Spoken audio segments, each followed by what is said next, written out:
anak-anakku kelas 5 semua. Apa kabarmu hari ini?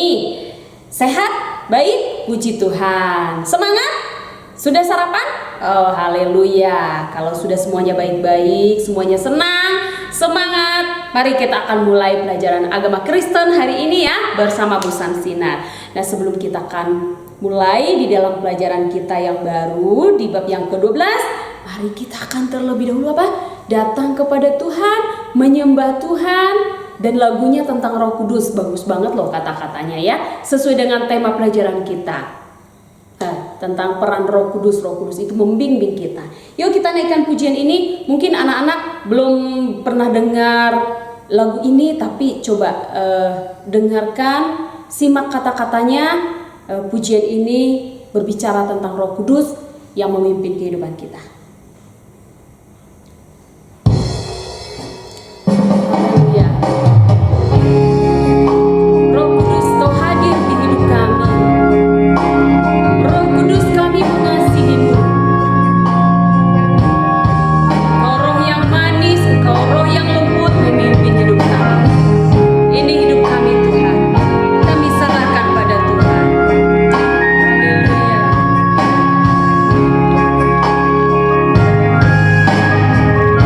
Roh Kudus, Kau hadir di sini. Roh Kudus, Kau hadir di sini.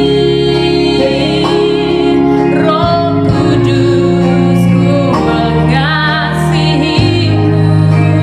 Kau lembut,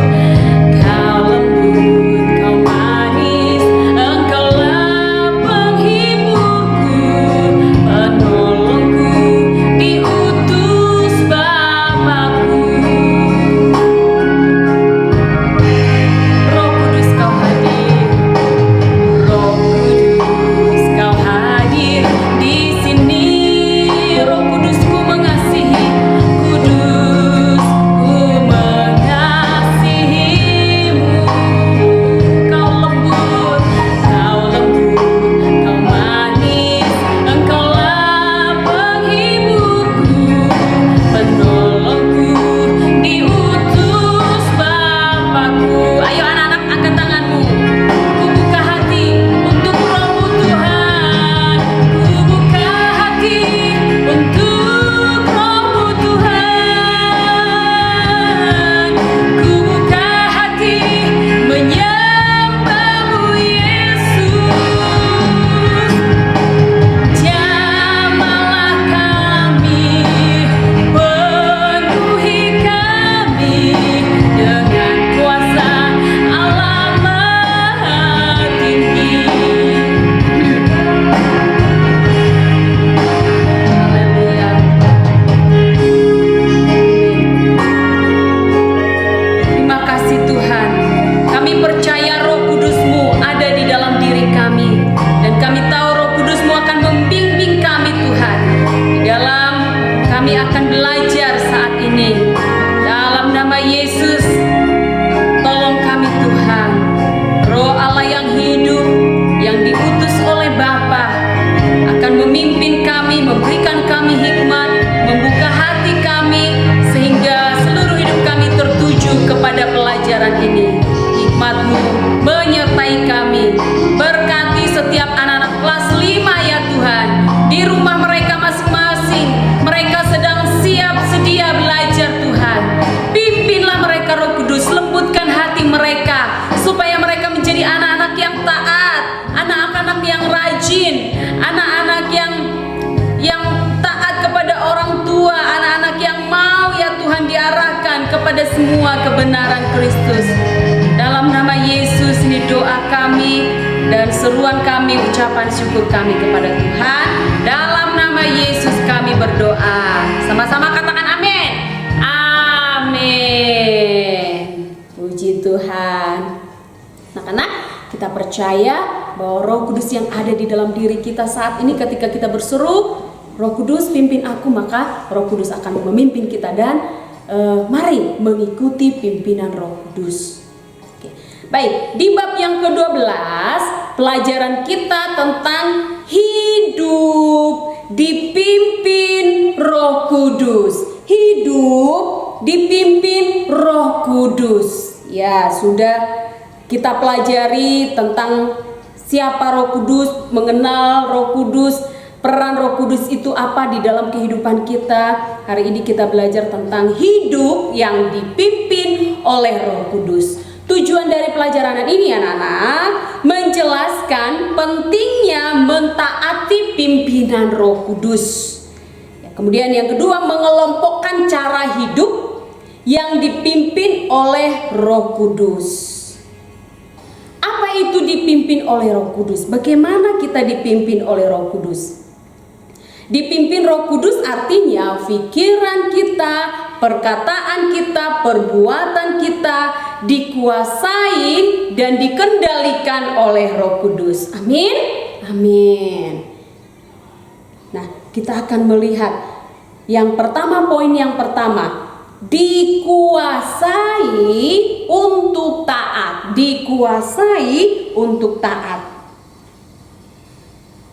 Ya, dikuasai untuk taat. Jadi Roh Kudus itu supaya kita menjadi anak-anak yang taat, Roh Kudus harus menguasai kita. Roh Kudus harus mengendalikan kita. Roh Kudus harus memenuhi kita dan kita harus taat pada pimpinan Roh Kudus, harus mau dikuasai oleh Roh Kudus. Nah, anak-anak, siapa yang kenal dengan plastisin atau lilin?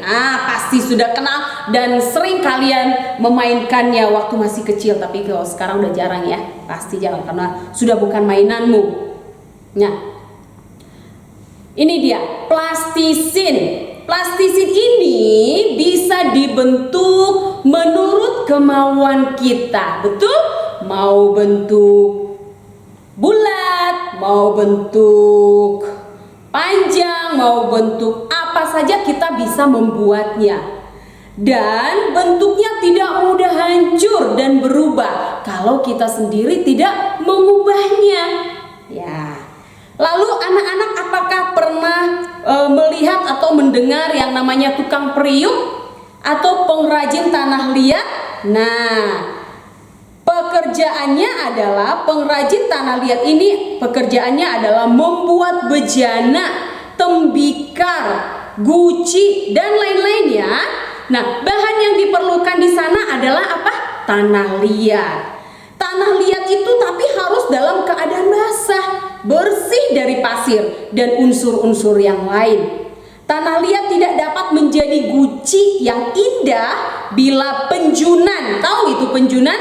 Bila orang yang mengerjakan guci itu tidak membersihkannya. Jadi si penjunan, si pengrajin tadi harus membersihkan tanah liat itu dari unsur-unsur pasir, kotoran-kotoran, sehingga tanah liat itu akan dibentuk dan menghasilkan sebuah kerajinan tangan yang indah dan bermahal dan bernilai mahal, bernilai tinggi.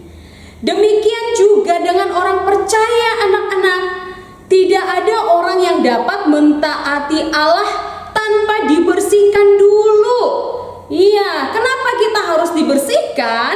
Karena manusia itu hidup di dalam dosa, ya kan? Hidup di dalam dosa. Setiap manusia hidup di dalam dosa dan dikuasai oleh dosa. Itu sebabnya kalau kita mau hidup taat oleh kuasa Roh Kudus, hidup kita harus dibersihkan dulu dari segala dosa dan semua hal yang tidak dikehendaki oleh Tuhan. Coba ingat dirimu, periksa dirimu. Hal yang tidak baik apa yang ada di dalam dirimu? Dosa apa yang sering kali kamu lakukan hari-hari ini? Apa coba? Kamu pasti tahu. Kalau itu masih ada, ingat, kamu tinggal panggil Roh Kudus, menguasai hidupmu supaya Roh Kudus akan membersihkan kehidupanmu dari dosa-dosa itu. Karena apa? Hanya Roh Kudus yang dapat melakukannya, membersihkan kita. Hanya Roh Kudus yang dapat membersihkan kita dari kuasa dosa itu. Nah, setelah dibersihkan, barulah kita, yaitu orang percaya atau setiap anak-anak kelas 5 dapat mentaati Allah. Perintah Allah apa sih? yang kita tahu perintah Allah itu seperti apa? Perintah apa? Perintah apa? Ya, mengasihi, mengampuni, memberi, ya, berbicara jujur, bersikap baik, dan lain sebagainya. Nah, Roh Kudus menguasai hati dan seluruh hidup manusia atau orang percaya agar kita mentaati firman Allah. Jadi jelas ya anak-anak ya.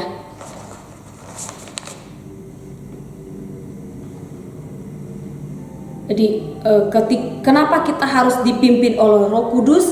Tujuannya supaya kita mampu melakukan perintah Allah. Perintah Allah ada di mana? Ada di Alkitab. Perintah Allah itu seperti apa? Itu tadi, mengasihi, mengampuni, melakukan semua yang baik. Bisa nggak kita melakukan semua yang baik? Nggak bisa. Kalau kita tidak punya Roh Kudus. Tapi Roh Kudus itu akan memampukan kita untuk bisa mengasihi orang yang melakukan kesalahan kepada kita. Nah, kemudian coba kita akan lihat yang kedua, mengandalkan Roh Kudus. Mengandalkan Roh Kudus. Manusia tidak dapat hidup benar karena apa? Karena dosa telah menguasainya. Manusia lebih senang berbuat dosa daripada melakukan kebenaran. Benar nggak? Benar. Kelihatannya melakukan kebenaran itu susah. Dan kebanyakan orang lebih senang untuk melakukan kejahatan daripada kebenaran. Lebih mudah berbohong daripada berkata jujur. Benar nggak? Siapa yang suka berbohong di sini? Wah, harus berubah ya. Tetapi Allah Maha Pengasih. Roh Kudus menolong manusia sehingga dapat berbuat benar. Bahkan sanggup mengasihi orang yang pernah menyakiti hatinya. Dapat mengampuni orang yang pernah memfitnahnya. Ia dapat melupakan semua rasa sakit di hati, bukan karena kemampuan seorang manusia, melainkan karena Roh Kudus yang memberi kemampuan untuk melakukan semuanya itu.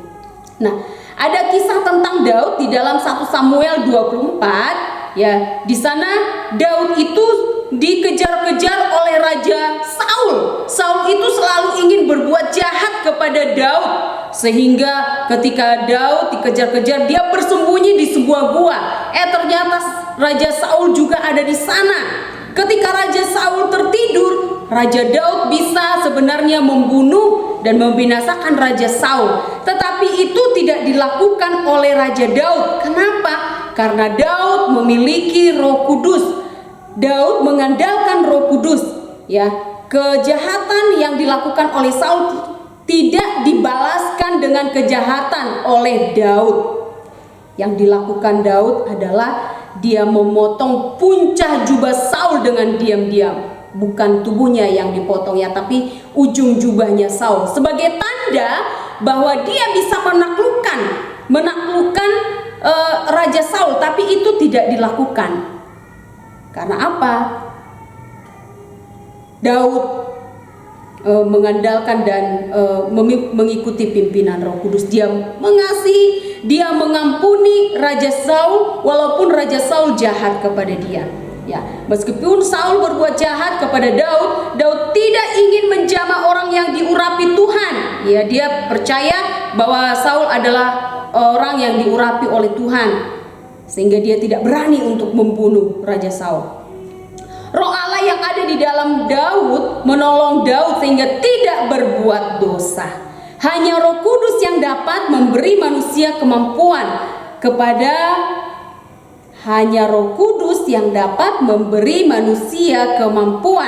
kepada manusia untuk apa? Mengampuni. Untuk apa? Melupakan kesalahan orang. Untuk apa?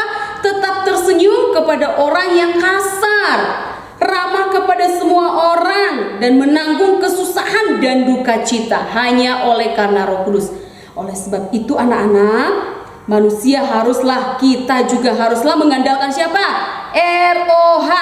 ROHKUDUS, Roh Kudus. Katakan amin. Amin. Katakan coba sama-sama. Aku perlu Roh Kudus. Aku perlu Roh Kudus ya. Jangan mengandalkan manusia. Allah tidak berkenan kepada orang sombong yang mengandalkan dirinya dan mengandalkan orang lain. Allah membuat berhasil orang yang hidup mengandalkan pertolongan Roh Kudus. Haleluya. Jadi Bapa sudah mengutus Roh Kudus-Nya di dalam diri kita. Mari kita hidup mengandalkan Roh Kudus supaya Tuhan akan mengaruniakan keberhasilan di dalam kehidupan kita. Siapa yang mau jadi anak yang berhasil di sini? Saya? Semua? Pasti semua mau berhasil. Mari andalkan Roh Kudus, hidup di dalam ketaatan untuk melakukan kebenaran firman Tuhan. Amin. Nah, ini pelajaran kita anak-anak. Tugasmu hari ini, coba tuliskan pendapatmu tentang hidup dipimpin oleh Roh Kudus. Bagaimana seorang yang hidup dipimpin oleh Roh Kudus? Ya, tidak banyak yang ketika kamu mau melakukannya, selesai tugasnya. Roh Kudus juga akan menolong kamu untuk melakukan segala hal yang sulit. Percaya? Ya, percaya. Ya, Roh Kudus itu ada di dalam diri kita. Amin. Mari kita akan mengakhiri pertemuan kita hari ini di dalam doa. Mari berdoa bersama-sama. Tuhan Yesus yang baik, kami mengucap syukur kepadamu melalui pelajaran hari ini. Tuhan, kami sangat bersyukur sebab Engkau tidak mengizinkan kami hidup sebagai yatim piatu di dalam dunia ini, tetapi kami menerima Roh Kudus untuk memimpin seluruh hidup kami, dan kami mengandalkan Roh Kudus supaya kami boleh mampu untuk melakukan firman-Mu Tuhan, melakukan semua yang baik, melakukan kebenaran, dan menanggalkan semua dosa-dosa kami Tuhan. Tolong setiap anak-anak kelas 5, biarlah Engkau menguatkan mereka Roh Kudus. Dalam nama Yesus ini doa dan ucapan syukur kami dan penyerahan kami pada Tuhan. Haleluya. Amin. Oke, sampai ketemu kembali di topik yang berbeda untuk minggu depan. God bless you.